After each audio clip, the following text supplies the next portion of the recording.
రహీం అనే దర్జీవాడు ఉండేవాడు. అతడు దుస్తుల్ని చక్కగా కుట్టేవాడు. అందుచేత అతని దుకాణం ఎప్పుడు జనంతో రద్దీగా ఉండేది. ఆ ఊళ్ళో దేవాలయం ఒకటి ఉంది. ఆ దేవాలయానికి ఒక ఏనుగు ఉంది. దానిపై దేవుళ్ళను పెట్టి పండుగ దినాలలో ఊరేగించేవారు.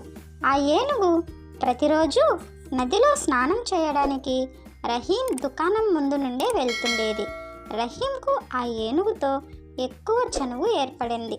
ప్రతిరోజు దానికి ఏదో పండు కానీ చెరుకు ముక్క కానీ పెడుతూ ఉండేవాడు. అది అలవాటుగా మారి వేళ తప్పకుండా ప్రతిసారి వచ్చి అతని దుకాణం ముందు నిలబడేది.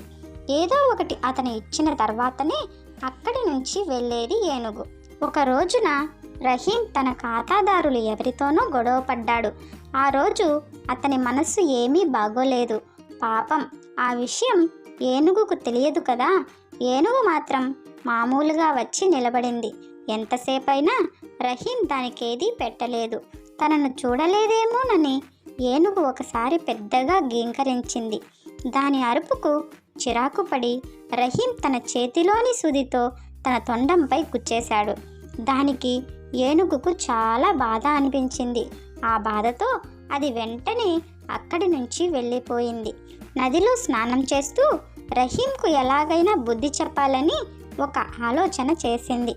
తన తొండం నిండా మురికి నీటిని పీల్చుకొని రహీం షాపు వద్దకు వచ్చింది.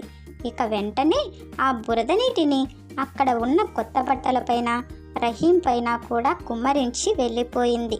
అప్పుడు రహీం తాను చేసిన పనికి దానికి కోపం వచ్చిందని గ్రహించాడు.